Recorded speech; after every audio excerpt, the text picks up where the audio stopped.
thank you very, very much for yesterday. I thought some of the ideas, some of the conversations were amazing, and I think it's only by doing this sort of thing that we're actually going to make a difference. I'd first like to welcome Simona Birchall to the stage, who works on delivery, which is exactly what we're talking about, and she's going to talk about markets and what we've learned. So over to you. Hi everyone, so I'm Simona and I wanted to talk to you a bit about market design and how good market design can enable distributed energy assets to enter electricity markets. So I worked on saving sessions, which was pretty much a crash course in market design. So I wanted to talk to you a bit about the lessons that we learnt.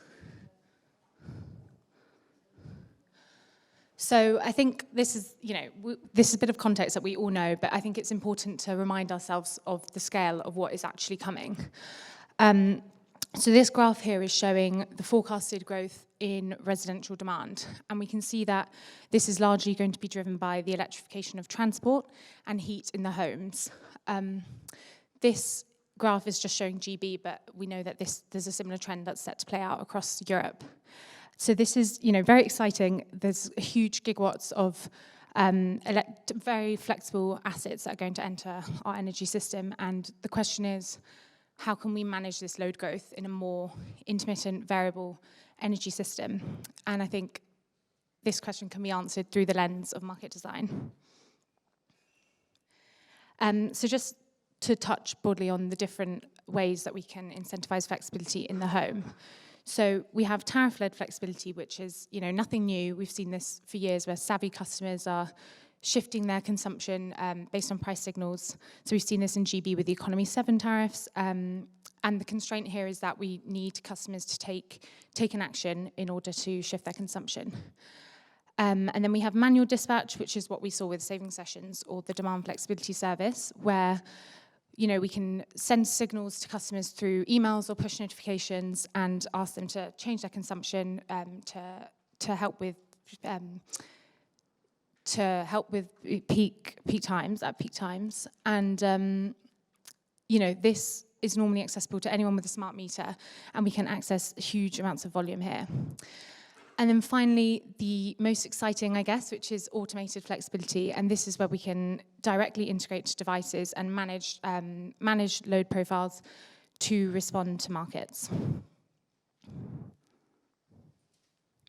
So I think there are a few different elements of market design that are important when we think about enabling these assets into our energy system. And I've picked out a few here. So the first one is metering requirements. We want to adapt to metering requirements where possible so that we can enable domestic assets to enter electricity markets.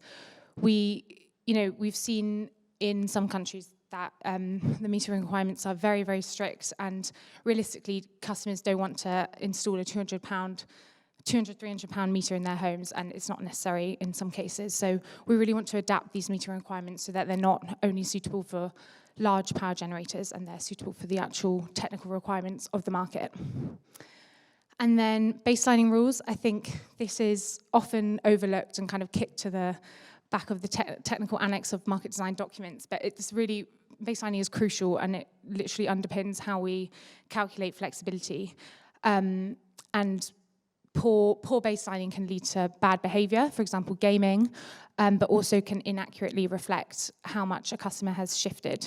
I think a good example here is when we look at EVs and heat pumps and in-day adjustments. So in-day adjustments are used to reflect changing weather conditions on the day of an event. And heat pumps are sensitive to changes in weather, but EVs aren't. So we really need to make sure that baselining rules are suitable for the assets.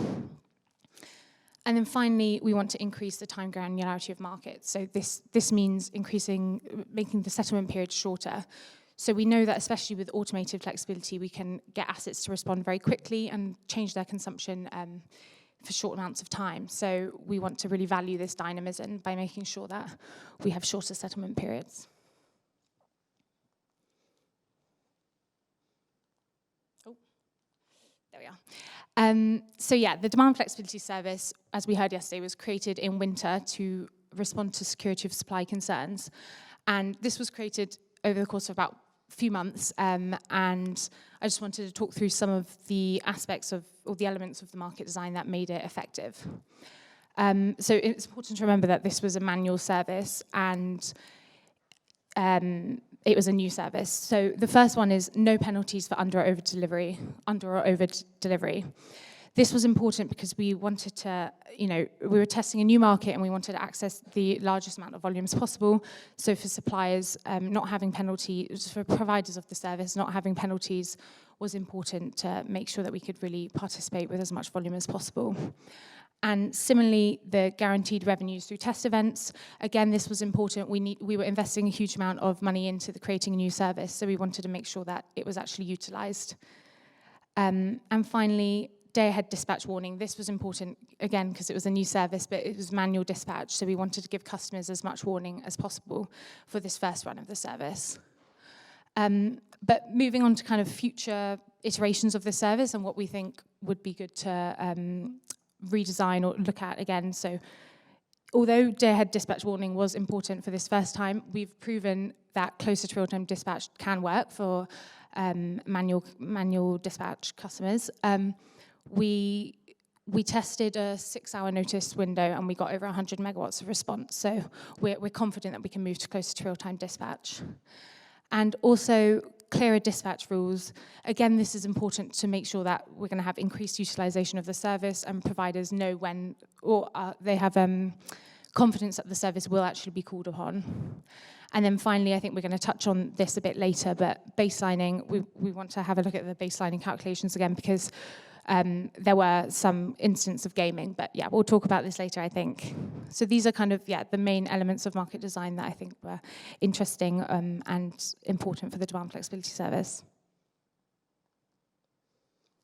And finally, I just wanted to, reiterate that this service was created very quickly and it was very much a learn by doing approach. We didn't want to trial it to death and we wanted to get something out there in the real world and something that reflected real world conditions. That's something that could lead to full implementation of a service. So we got huge amounts of response, not only in customer engagement, but also in volume and CO2 saved.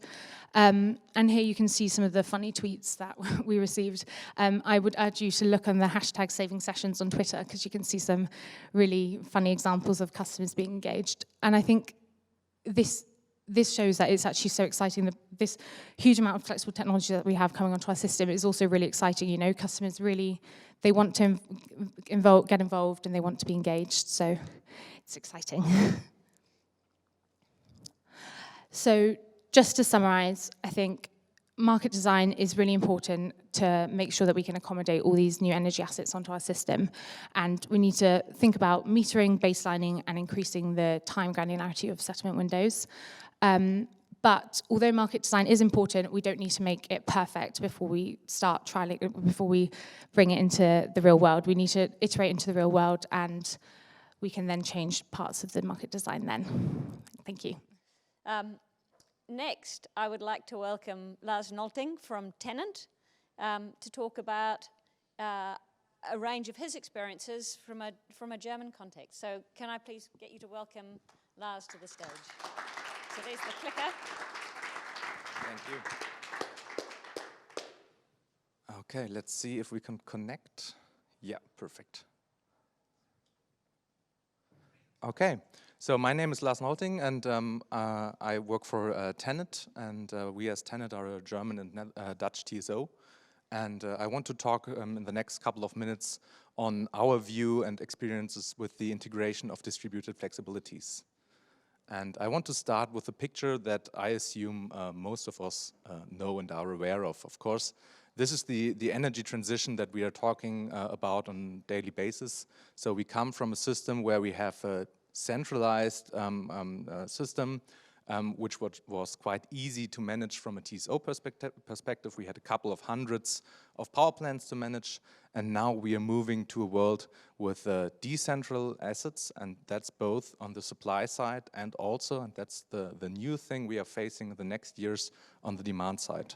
So on the supply side, we know that we had the ramp up of the wind and the solar, which is of course still ongoing, but we already have passed a lot of the curve.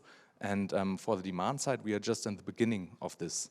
So this is something which I would call the next phase of the energy transition, which is the demand-driven phase. And if we have a look at the German example here, so this is the figures of electric heat pumps we expect in the German system until the year 2030. And we can see that currently we have around 1 million heat pumps in the system, and it's expected to ramp up until around 4 to 8 million heat pumps by 2030.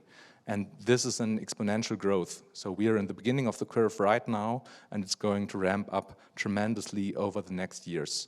So this is the time where we need to be prepared for this amount of new assets in the system, and also for the amounts for the new scale of numbers. So we had been talking about hundreds of assets of big power plants, and now on the demand side we are talking about millions of assets that come to the system in the next years. And that also holds for the EVs. Something went a bit wrong with the figures here, but we can still see it. So in the estimates, it's between 6 and 15 million electric vehicles only in Germany, and that's only private cars that are expected until the year 2030. So even there, we have a more steeper increase than for the heat pumps, and all of these EVs need to be part of the system and need to follow both market signals, but also the signals, of course, from the grid. And if we now compare a bit the situation that we see already in market simulations, for example, in Germany we have the Network Development Plan that has just recently been published for the years 2035. 2037 and 2045, you can see that there in the market simulations, this is a picture that I took from this network development plan that has just been published. There you see that actually heat pumps and EVs are already modeled to be flexible and to follow price signals. So in the network development plans that we are currently doing, we assume a lot of flexibility on the market, which is not there yet. So this means the grids we are planning currently are assuming a lot of flexibility that we still need to unlock. And I think this is a major point that we need to bear in mind, that this really is a challenge for also the TSOs to make sure that this picture that we see here, so what you can see here is in red the electricity price, and this blue bars, they show a bit how the demand side reacted to the prices. And you can see that it decreased, of course, when prices are high, and it increased when prices are low. And that this actually takes place in the system, and this is not the state as is.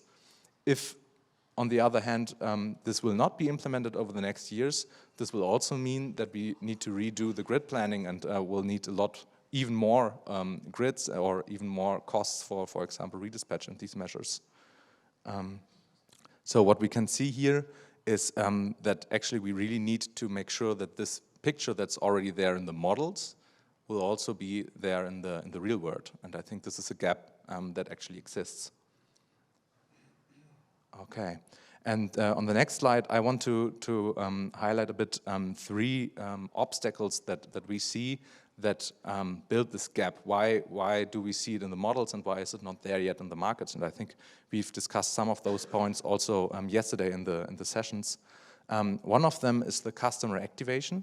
So we really need to facilitate markets that incentivize customers to act according to market signals, but also according to the grid status and the grid needs.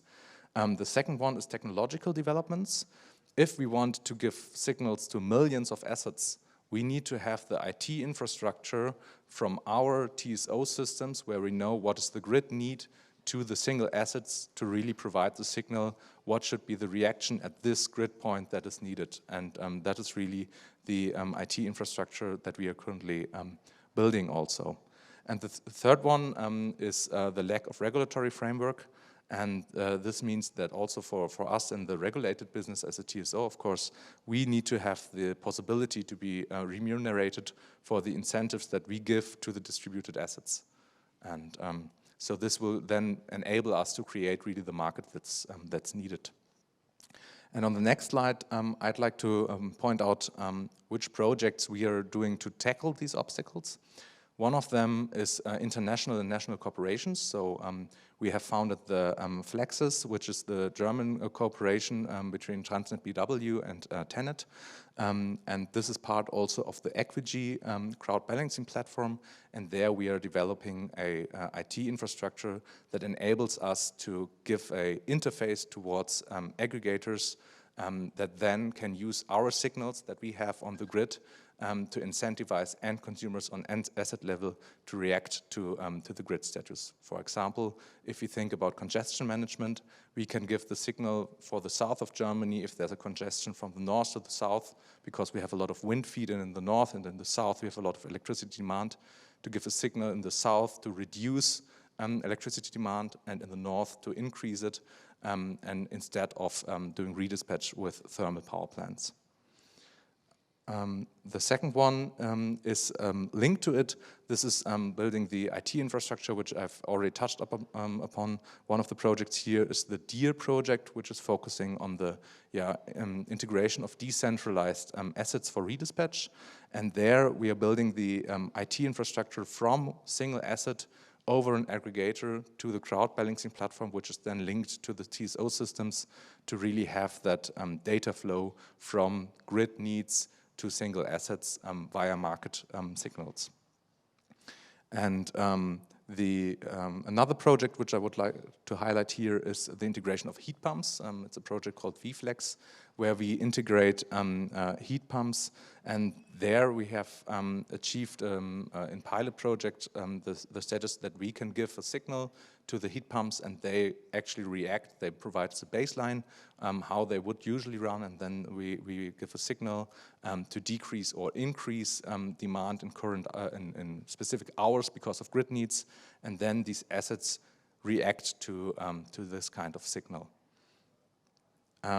Also, we do similar things for the integration of EVs. There we have many also ongoing research projects, some of them mentioned here, Unit E, BDL, BDL Next, and Spirit E, where we focus also together with different OEMs on how the IT infrastructure and also the markets could be designed to integrate EVs for purposes like redispatch or balancing.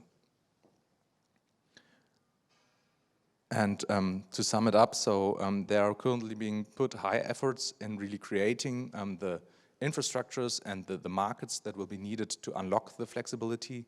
And this is what we need to do now, because we are in the beginning of the steep curves of the ramp up, and we need to be prepared for the millions of assets that will be there in the system in the coming years.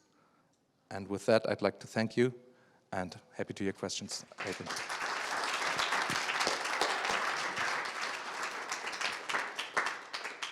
So Lars, thank you very much. And I think one of the comments you made really resonated, which is, you know, we can see in our network plans that we expect flexibility to be there. And I think in a sense that's net zero writ large, that we know where we need to get to. It's just not quite clear what steps we're going to take. And I think, you know, to some extent this workshop is about filling in the blank between where we are now and where we know we have to get to. And so with that, I'd like to ask you to welcome Jochen Bammert from Transnet BV, you know, to round off the discussion around using flexibility within the control room just ahead of our panel session. So Jochen, thank you very much. Thank you, Masha. Thank you all. Before I start with the slides, just one remark that I already told to some of you. 2 days ago, I've been to Berlin. The Ministry of Economic Affairs in Germany invited us to talk about flexibility and market design for the future to change the regulation. It's quite impressive because compared to this event here, it was a very conservative way to talk about it, and here it's the opposite, so I was a bit flashed when I came here. But also, to be honest, we need both. We need both. So let's check it. Okay. Shall I finish your presentation, Lars? Okay. Grid congestion management through demand-side flexibility and storage is the title, and since the title of the session has something to do with flexibility in the control room, I will show you in a second a picture of the control room. But the main points are quite clear. I will talk a bit about motivation, but I don't need to lose many words because thanks to Lars and to Luca, we already had a lot of things on the table.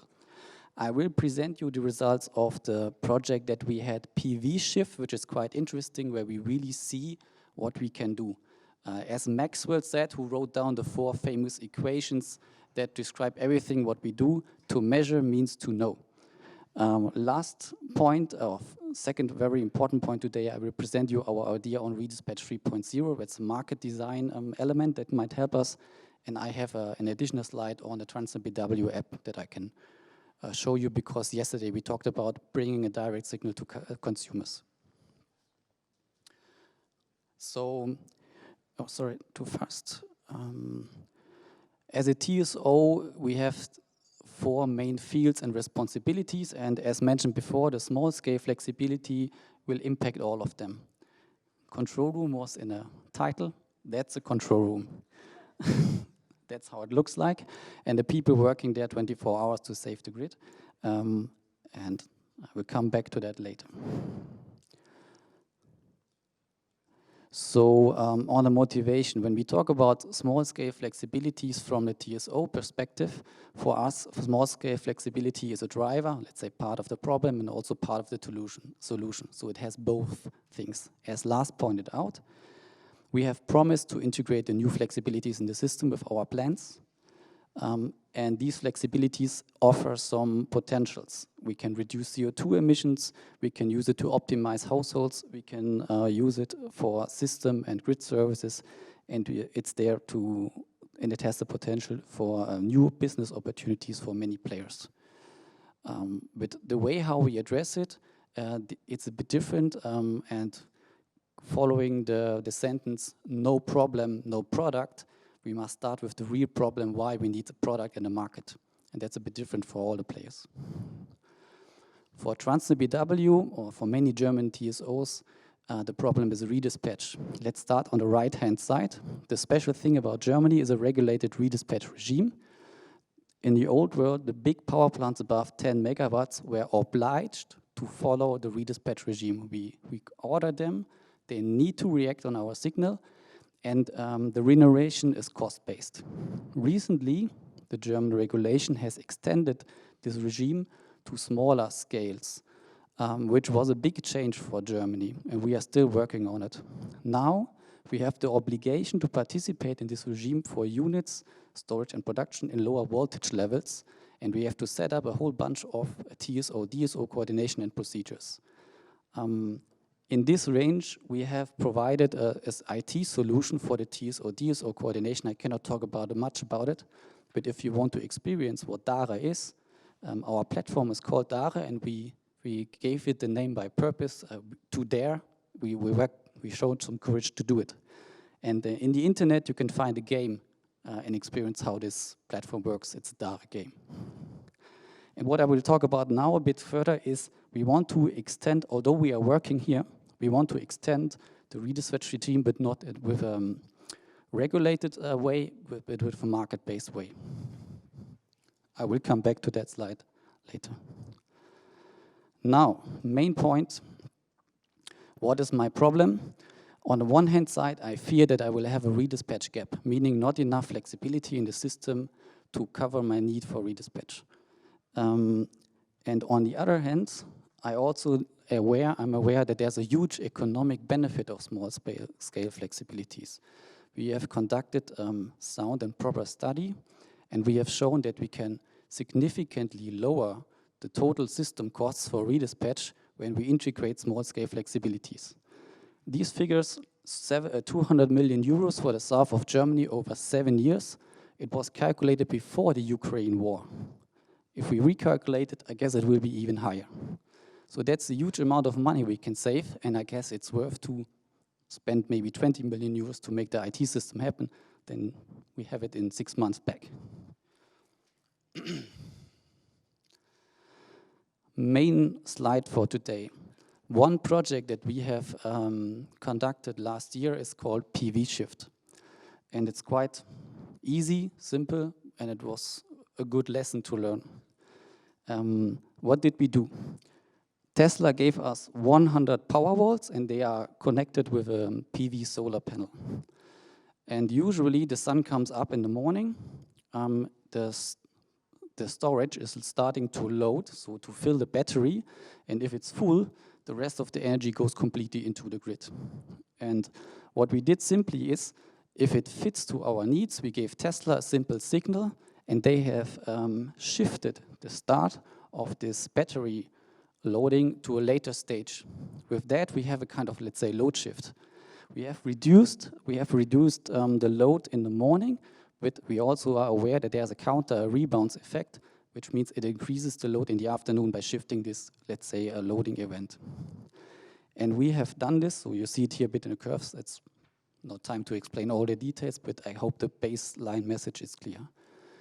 The special thing is we have done this with 100 units. We have done it over 6 months, and we have done it in our control room. So it was not an R&D project. The operator in the control room, who was activating all the other redispatch measures, did also activate the Tesla Powerwalls.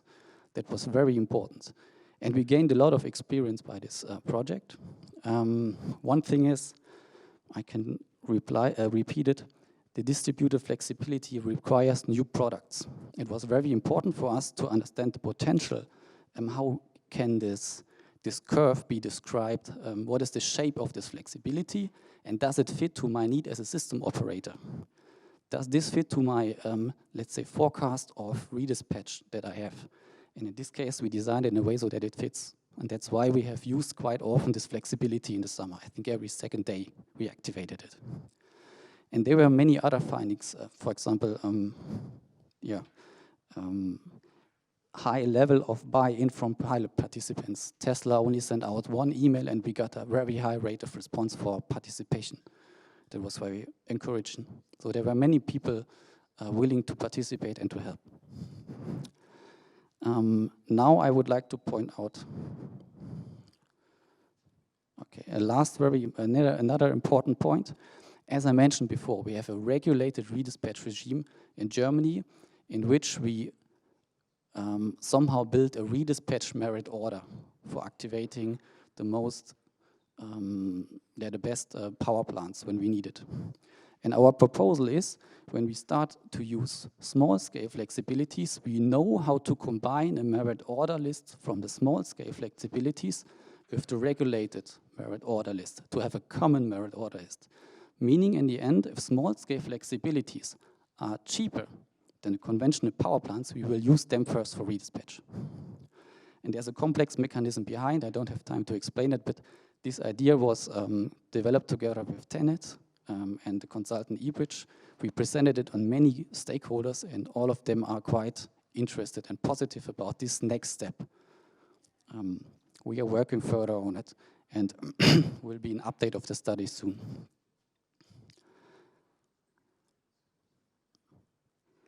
My last, out of this second study, we have also made some recommendations how we should change the German regulation scheme to allow more of these pilot projects. And one of the things I can mention here as well, we also checked if this proposal of redispatch 3.0, of this hybrid model, is compliant with EU legislation. And according to our opinion, it is. So the lawyers also need to take a look at it if it's compliant with all these guidelines. It's very important, but it is. Last slide, I added it yesterday evening or yesterday afternoon after we have talked about signals to customers. We also developed in a small innovation project inside TenneT within a few months an app, very simple thing. And it has advantages and disadvantages, but it was quite interesting. It just gives a direct signal to everyone who has the app and who lives in Baden-Württemberg whether you should save some energy tomorrow during a few hours. It's called a Stromgedacht app. It resulted in a huge response, which was also quite new to us. I think more than 200,000 people now have downloaded the app. And the same guy in the control room who has activated the Powerwalls can also send an activation signal to the app. And at home you see okay, tomorrow I should maybe save some energy. This is just, let's say, one interim step, and you have to be careful because it's not easy to scale it up. But we have a lot of ideas how to do the next step in this development. And also on the timeline, just to be clear, we are talking here about measures and things that should show some results in the next few years. We are not talking about a vision for 2030 onwards. These are the next steps we want to go in Germany. So with that, I'd like to thank you for your attention.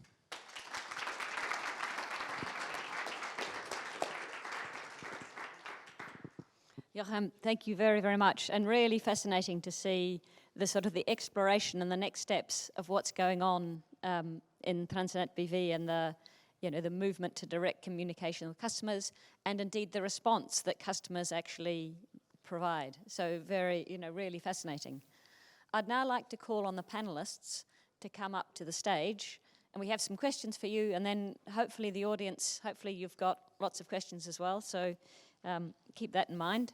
And I'd also like to introduce to you Devram Salal, who's the CEO of Kraken Flex, so part of the Octopus Energy Group, who I'm going to leave you in his capable hands to cross-examine our panelists.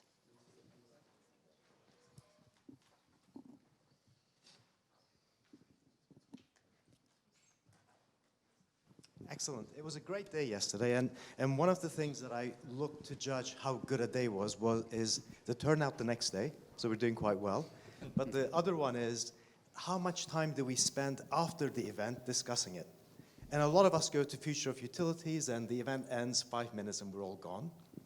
NLIT, not too much different. eWorld used to be better when we had Gazprom and there was the after party. But last night, some of us, actually most of us, were here till about midnight, a little bit past midnight, talking about the energy system. Now, who would have thought that energy system could be that exciting? And I've heard some amazing things from distribution system operators yesterday. Some of the best favorites were going from pilots, startups hate pilots, to services and actually markets.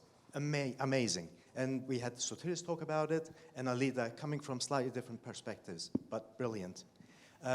Chris Peters talked about consumer centricity and the value the system can get out of that. But my favorite moment till now was Luca saying that after yesterday, he may consider some of his myths.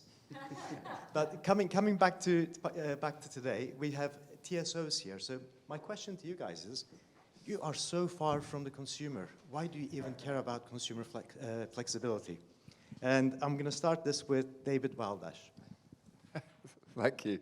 I guess we're on a transition. We have, when you look at the energy industry as a whole, we have a strong, clear message to tell.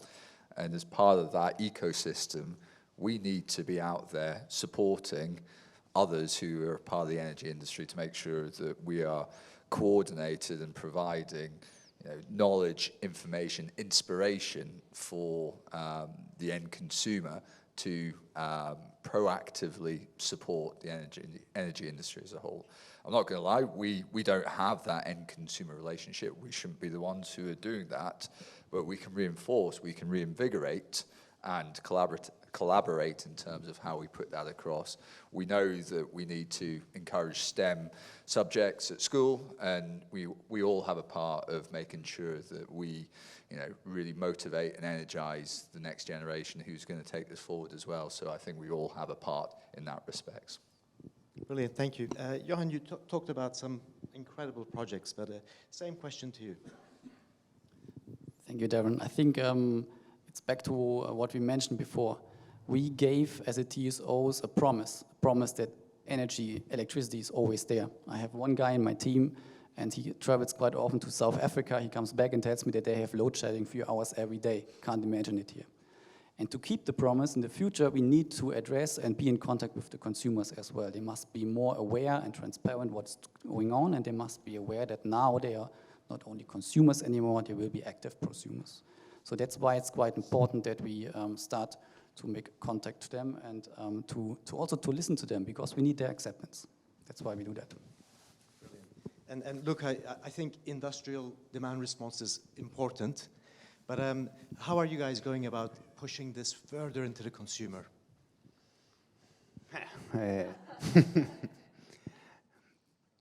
push into the consumer is fundamental. Allow me to add also a quick comment. When you live, when you work with a TSO and you have the opportunity to look at how we manage Easter Day, it's very thoughtful. It's very interesting because it's almost the most important thing that you do in the year. You have 7 meetings, one by one, and then you don't sleep the day before. When it's the Easter day, you do whatever you need. You use all the resources you have available to keep the system safe. And what I told to my colleague is, okay, but this is my 2030 scenario, and every day is like Easter in the 2030 scenario. Every day is like Easter, so you cannot imagine to spend your life like that, because it's a nightmare. And so we need to do something to manage the system in a different way, because in Easter days, the system is almost unmanageable today, because the load is halved.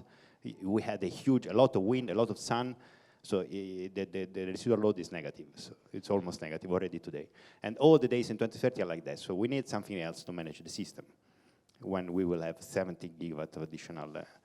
So what we are doing is a lot of things without having a clear strategic idea.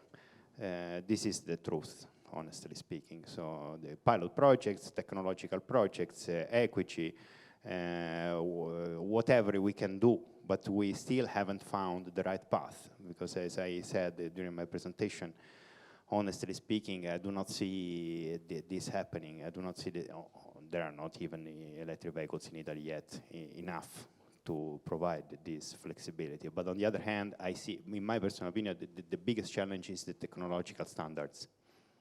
And what we are trying to do now is also pushing this element towards the regulation, towards the decision makers. Because I believe that we need a basic technological standards, mandatory for everything you sell in Europe. You must have at least these 4 measurements at 60 seconds with this availability, and your device must be ready to receive this command, these 2 or 3 commands in a simple way with a technological standard, basically easy, but otherwise you're not allowed to sell anything in Europe. This is my personal opinion, but the TSO cannot do it by itself. I agree, and standards was one of those topics that we stayed up quite late last night, so we're not going to go into it now. But Jochen, you talked about starting to rethink redispatch from cost control based to a market-based structure and a hybrid model in the passing, and you talked about the fact that you looked into European legislation and there's a way forward. But how do we get there, and how quickly can we get there? I think, Lars, I'm going to come back to you on this one. Thank you. How fast can we get there? A tricky thing. In Germany at the moment, it depends on the regulation that we have. For example, one thing I mentioned, not explicitly, is that the cost recovery. At the moment, let's say I have money in my pocket to pay 100 new assets for small-scale flexibility projects. But we have many aggregators that come to us and say, I can give you 10,000, but I don't have the money. So I need the cost recovery from the Bundesnetzagentur. And just to be optimistic in timescales, I think we can make every year big steps forward. For me, it would be perfect if we have, by the end of the year, a pilot project with thousands of pilots, and next year maybe 10,000, and in 3 years, we have a big amount. So in order to achieve it, we need to lower some barriers, for sure, for the aggregators to get in contact with us. And from our perspective as a TSO, as mentioned before, we need some small changes, convince a few lawyers in Bonn and Berlin, and then it will work. Yeah, maybe to add on that, so what we see right now in Germany is a purely cost-based mechanism. So this was very useful when we had this few central assets that we could use, for example, for redispatch. And if we now think about the next steps to take, then we've already heard that there's many more assets that need to receive those signals, for example. Then, of course, market-based mechanisms are needed to really cope with the complexity of such a system. So centralized approaches where you want to assess, for example, the costs of each of those assets, to my opinion, would not work because just of the complexity of the system. So these next steps are really convincing also different market parties and regulatory authorities that market-based mechanisms are needed, at least in a hybrid approach, to make this work. And I think those are the steps that we are currently taking. Yeah, agree, and I think we're going to have to work together to make that happen faster and sort of in a small step, iterative process. But we're all learning different things in our regions from what we do, experiments we create. And I think it's going to be quite important, and you guys agree, by building equities. Some of it is sharing that know-how. But David Zimmer, you guys have done quite a few innovative projects. And I was quite encouraged to see the amount of savings that you're creating for the system. But how do you learn from others, and how do you share what you've learned with others? Well, first of all, to interact with each other. It's quite important to learn on the different sides. For us, it's of course an advantage to be present in two countries. So a lot of the projects from the German colleagues, we interact. We organize also those initiatives on group level for us. So it's a good learning that we have. We don't believe in one solution fits all. That's something that will never fly in Europe. We need to establish some requirements that are common, so at least that market parties have an easy access to the different markets. But the one solution fits all, to my opinion, either we will try to build it up for many years and will never come to result. So that's a part that we will not go into, but at least make some standardizations, like has been said, some common rules. Simona also touched on a very important parts, metering requirements, baselining, all those stuff need to be quite, there we really need to lower the barriers, and by interacting and see the different projects, we can learn from each other. But I agree that we should go faster in all these things. Yeah. And David? Yeah, I think what to add to that, I guess, certainly from a UK perspective, there's a positive regulatory regime that supports innovation funding. It's about making sure that we've got the right links, both, throughout the ecosystem of academics, think tanks, OEMs, other TSOs, etc., and make sure that we share knowledge across those. So we've got a positive regulatory regime that supports, certainly within the UK, and we share all the learnings from that for folk to build on. But what's also important is, events like this. Let's be frank, it's great to be in Europe talking to European colleagues. We're all trying to do the same thing. It's net zero globally. It's not just by a country boundary. So it's great to be doing things like this. And Luca, where are you, I guess, going on that theme, having seen, sorry about that, having seen the two Davids talk about some of the experiences they had with consumer engagement, how is that useful for you? Fundamental, absolutely fundamental. And that's why I'm so happy to be here today. But in generally speaking, the TSOs have the big problem that we are monopolistic, vertically integrated, single business, single activity, a single process, we don't care about customers historically, apart from his shirt. But we do not have customers, honestly. You can say that you have, but in the end, our regulation doesn't allow us to sell something to someone. So we must be open to listening to others, because we are talking about something that we cannot do by ourselves, but it's not easy. Absolutely not easy, because we are used to work in our control centers. I now tell you how to do that. Probably you write all the specifications and nobody participates. It's their fault, not mine. This is a typical approach. So we started, I have an example, we started talking with the management of the Italian cars manufacturer, when they were still Italian, and now it's abandoned Italy-France, but FCA, I'm talking about FCA, 10 years ago, and 8 years ago, when we started talking with them, the first approach has been, who cares, electric vehicles is bullshit, diesel forever, gas forever, fossil fuels. But during the years, they have completely changed their mind. Discussing with them, they understood things that they didn't know at all. So a few years ago, their business models completely changed. And now the most important thing in their business model is the service connected to recharging electric vehicles. They have built companies dedicated to that. They are participating in our tender for providing fast frequency response with their vehicles. So there's been a completely shift, but simply because they didn't know anything about the electricity sector. And that's the same for us. We do not know anything about heat pumps, electric vehicles, aggregation of resources, even if we say that we do. So we need to learn, and we need absolutely to learn. It's fundamental.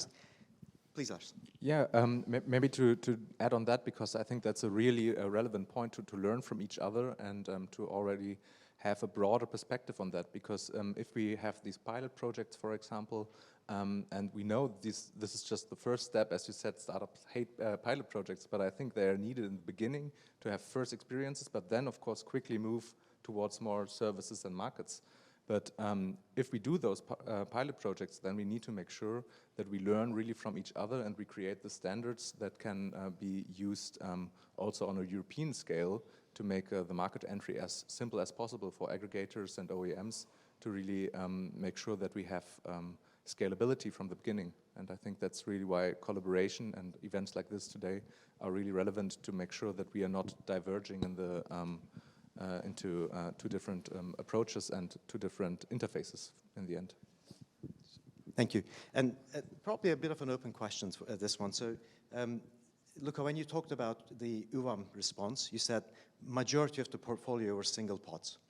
And it was because of the uncertainty of delivery and what would happen if there was a portfolio and one asset didn't deliver, who would share the penalty amongst them, right? So consumer flexibility is quite unpredictable if you look at it from one perspective, and it must be terrifying for the control room. So how do you guys manage that?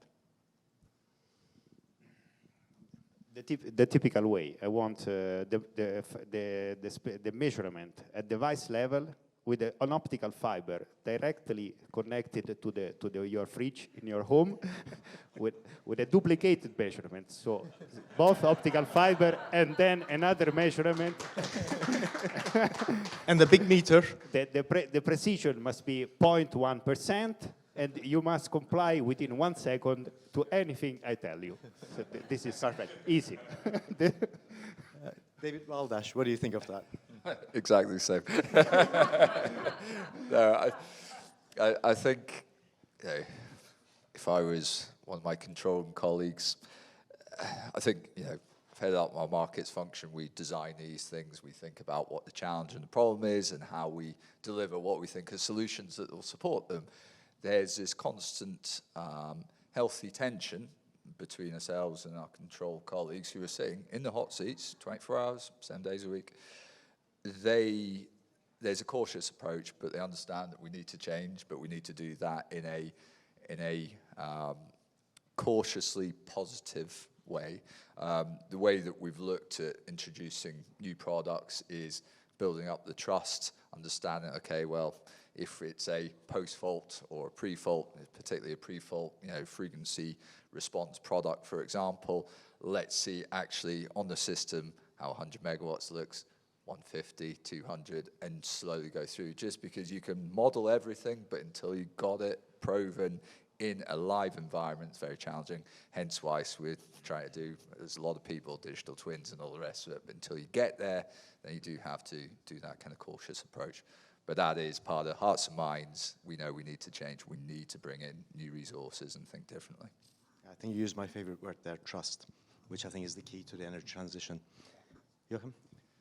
Yeah, I just pick up what we heard yesterday from Arlene from Austria. I think you said the DSOs are used to work with uncertainty, and the TSOs have a lot of measurements. That's true somehow, to some extent, because in our grid, I think we have 15,000 measurement points per second, which result in our state estimation, and we calculate the state of the grid every 4 seconds. However, there are still many, many uncertainties in our grid, and we are used to it. We also have uncertainties with the big power plants. Will the union go on strike? Will the river have enough water to deliver the coal to the power plant? Will the gas be there? And the solution for us is, and that's why we are not scared about the flexibility or the uncertainty with consumers, we need a proper set of tools that work together and all give us the certainty. And the other thing, as you mentioned, I agree totally, we need a system which gives us also trust. Thank you. Lars? Yeah, that points directly into the direction of what Jochen has just said. I think one argument here in this discussion is also about statistics and stochastics. So if you have a look at the single asset, a single EV and a single heat pump, of course, the predictability is not that high. But if you look at an aggregation of thousands of assets, then the predictability gets much better. And you can say with a high level of certainty that a certain threshold of availability, for example, will be there.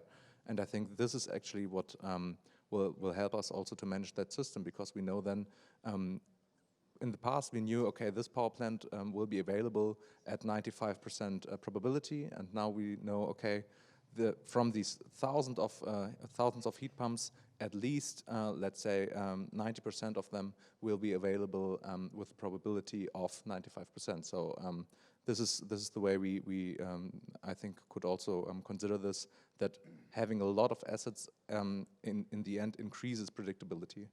So agreed. And David? Yeah, maybe to a couple of elements to add to this. I think indeed in the beginning we had the same logic, like Luca was telling about getting all the data and the securities and standards that comes with that. Until then, you're facing a good crisis. In 2014, we had a lot of adequacy problems in Belgium and balancing problems. And then, aggregation came in and came rapidly in with a lot of trust that was generated also in the control room by the operators. And I think since then, a lot of the demand response products in Belgium are offered by demand response. So it showed and it proved its trust, and that's a good way and a good way forward. This being said, I think that as a system operator, not only TSOs but also DSOs, we will need to have access to data. And that's something that is very, very important as well. If you go to systems where, Luca showed some figures, it's the same in all the countries, where you have tons of solar panels, which is even exceeding your peak capacity, then I would say, and maybe it sounds futuristic, but then when cloud's coming in your country, it's important to see what is happening on your system. So data, access to individual data is key also for system operators. Also for forecasting, for having the impact. If we want to predict real-time price signals, then we will need to have to be able to determine the elasticity of the demand response to that. So yes, indeed, we need to have more trust and to lower the barriers when it comes to the access to data. But the access to data, to individual data, will remain key for system operators. Super. Thank you. For a long time here, but I'm going to turn it over to the audience to see if we have any questions from you guys. Alida? Hi, thank you. My question is for Luca about the interruptible industrial loads. It's very impressive. Can you tell us a little bit more about what kind of load, like what kind of customers can you interrupt, and how often, and what's the incentives, like how does that work? Because that's a very impressive amount of response. Yes, of course. So it started 12, 13 years ago. We needed we had a need, crisis. It was after the blackout in any case. This all started after the famous blackout that we had in Italy. So we decided to design something different to manage specific events like that one when we lost 2 interconnection lines. So we had a loss of generation in Italy because we were importing.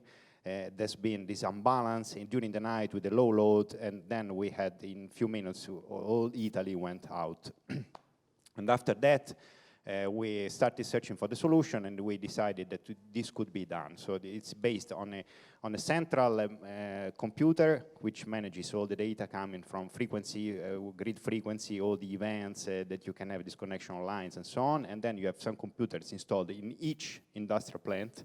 There are aluminum smelters, industries of any kind, with huge electricity consumption in their production process. So they are industrial loads. They have to buy this specific technology, which is a device designed to monitor the frequency in real time and to receive some signals from us, but not the signal switch off. Inside this object, there is all the intelligence needed to decide by itself what to do, and it can be programmed remotely by our operators. So our operators say, tomorrow the biggest problems are this, and this. And they program this device in your industrial plant, and they tell to this device that if this or this happens, then disconnect. And he does everything by itself. So if this event happens, he disconnects within 100 milliseconds, and all the load goes away. And they must obviously be ready to that, for the safety of their employees and so on. There is an yearly tender. You participate in the tender. You submit an offer, euros per megawatt per year. Euros per megawatt per year, and if you win the tender, you are awarded this product, and you must be available at least 70% of the hours of the year or whatever, and you are ready and you provide the service. You are doing whatever you want. The events are more roughly speaking 1 or 2 per year.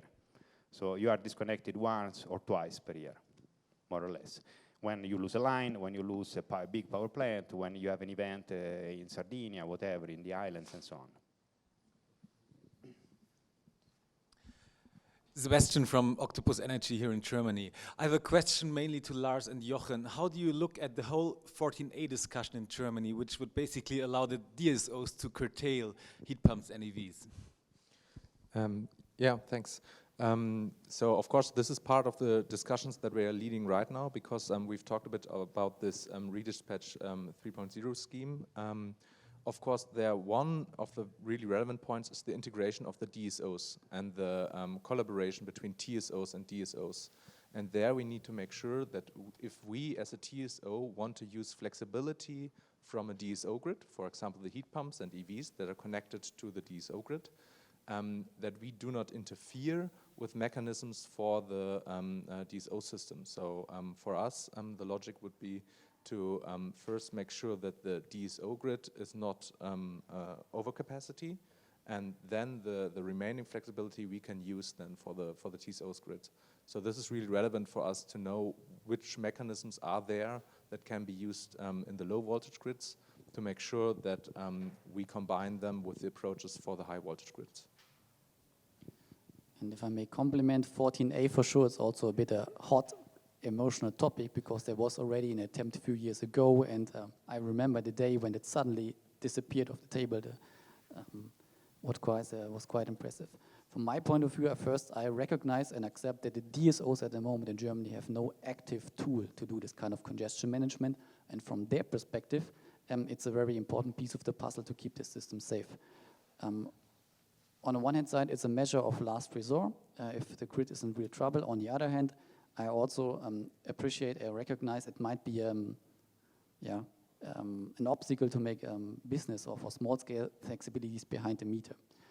I think formally we are neutral at the moment in this kind of discussion which is ongoing. We do not take a clear position in this, but we are very interested in how it goes on. That's at the moment the situation. I think the consultation is running right now. We are very interested, and we are very close to the Bundesnetzagentur and see what will come out.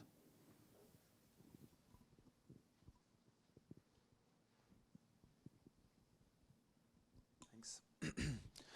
Yesterday I learned that grid operators want to be lazy or are lazy and want the market to resolve things. And I wonder if we have a lot of flexibility reacting to price signals, what would be the impact on, for example, redispatch need in Germany?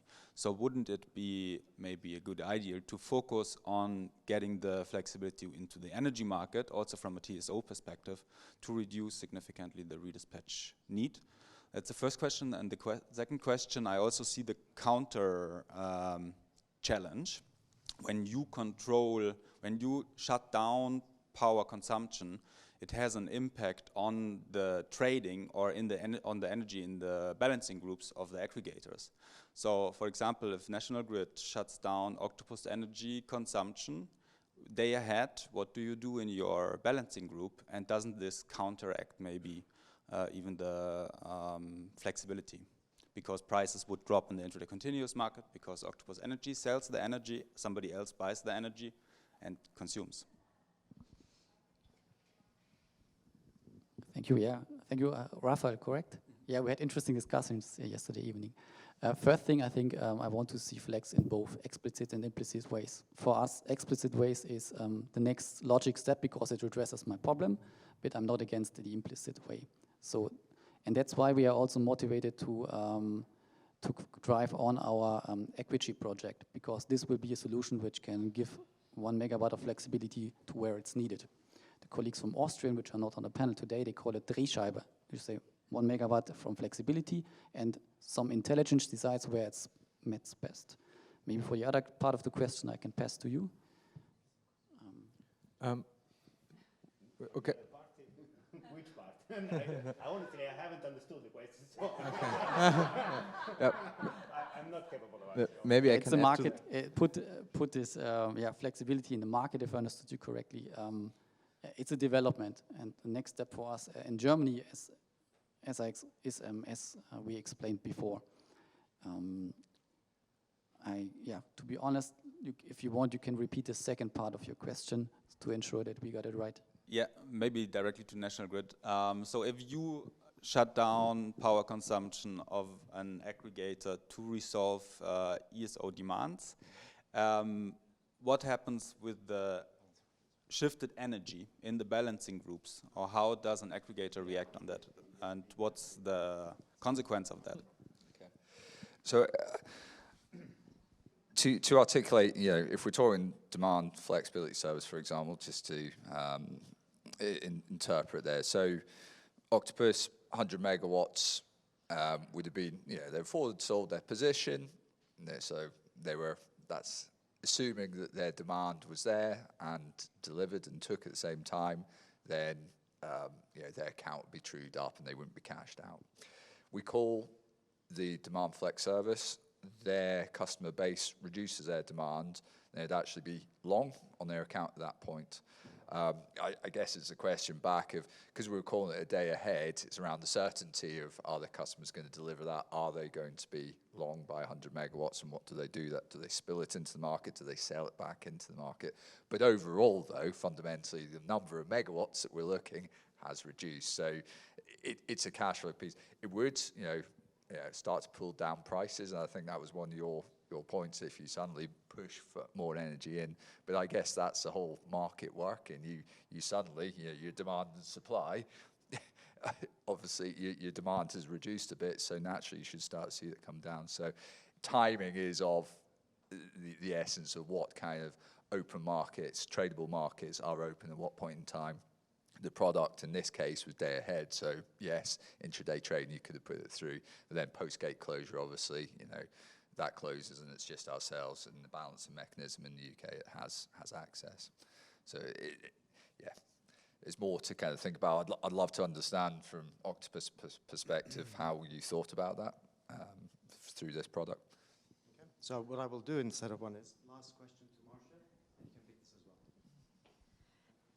as well. So thank you very much for answering the question around 14A, Jochen.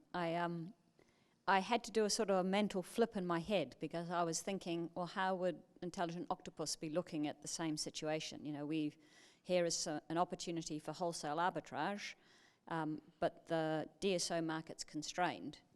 And so I was thinking, well, it's not the DSO that would tell us what to do, except in the sense they would say, in this location I have a constraint. And then we respond to that constraint. So the question in a sense is, where does the intelligence and the coordination need to happen? And is it the coordination between TSO, DSO, or is it in a sense a coordination in the market itself? And I don't know, but interested in all of your thoughts on that. Maybe directly towards that, because that is also linked to the first part of your question before. Why not let the wholesale market solve, for example, redispatch problems? I would say the main issue is that the grid is an externality to the wholesale market price. So this means when we have the wholesale market price, this doesn't account for the grid. And this is why we have redispatch. This is the dispatch we have after the dispatch in the market. So this means the incentives that are needed for the grid management are at least currently not built within the wholesale market. So this means if we steer according to price signals from the markets, from the wholesale markets, this will flatten the residual load curve, which is per se a good thing, which will implicitly also reduce redispatch needs. But it will not really heal the whole grid or lead to a grid without congestions, because this is not accounted for in the wholesale markets. And this is why I think we have to separate these steps a bit.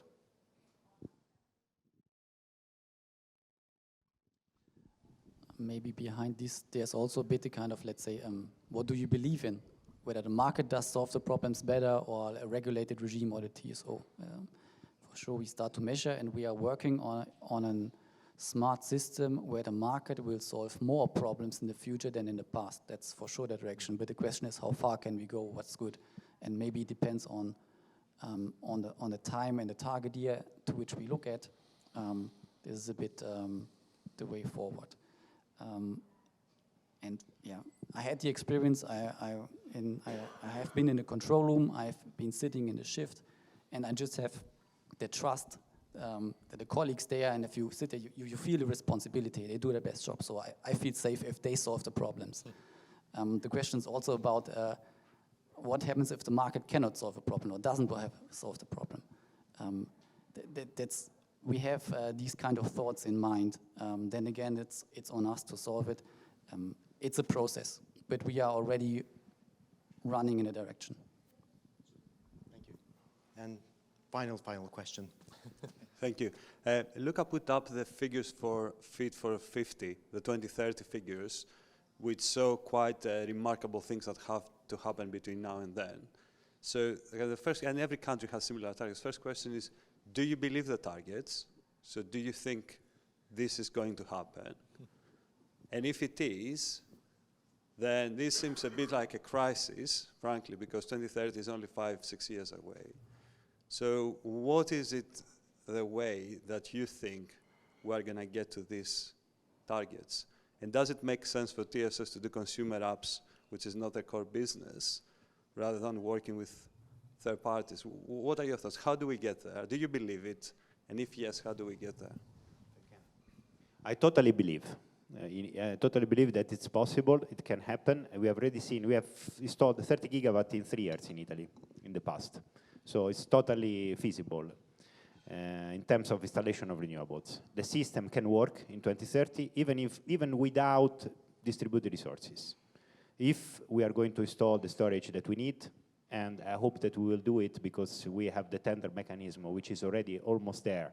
So we will launch long-term tenders to paying in capacity the realization of the utility scale storage needed. So this system can work, I believe, 2030. 2040 is another thing. We need these additional resources, but I totally believe it can happen. If I can add just a quick comment on the TSO-DSO coordination. At least speaking about the DSOs I know in Italy, I think that we are discussing about something which is not there. So the first issue is for the DSO to know what's happening in their grid, and today it's impossible. Okay, so at least for the DSOs I know in Italy. So we have 3 cities in Italy where the DSO has a smart grid and he can know the congestions. Otherwise, in all the other parts of Italy, the congestion happens that if you have a breaker which opens, you send a guy there who who closes the breaker again. That's how it works today. I'm not criticizing. That's how the grids work. So the issue of managing congestion in real time, switch on your oven, switch off your phone, is bullshit. It's irrelevant. It's not there. It cannot be done. At least this is my opinion. So the first thing we are focused on in TSO-DSO coordination, which means using the resources that we already have been using for years without creating a mess on the distribution grid. Then the second step will be managing the congestions at distribution level in a smart way with markets, but we are 10 years far from there, I think. I may be wrong. Wait, to come back on your question, do we have an alternative? So at least we need to be prepared for that. And if we start by saying, yeah, we're doubting, we don't believe in those figures, I don't know if the preparation will be good, and at least we will not be able to manage when it comes through. So for me, it's not a question: do we believe or don't we? It is we don't have any alternative. When it comes to your point of it's not the role of a TSO to interact or build those apps. Sorry, I don't agree. I think the time where the TSO did not have any customers is gone. I think we should interact more often. They're the solution to a lot of those things that we want to make happen. Okay, and on that note, I'd like to thank you all for the open and interesting discussion, and you guys for listening and your questions.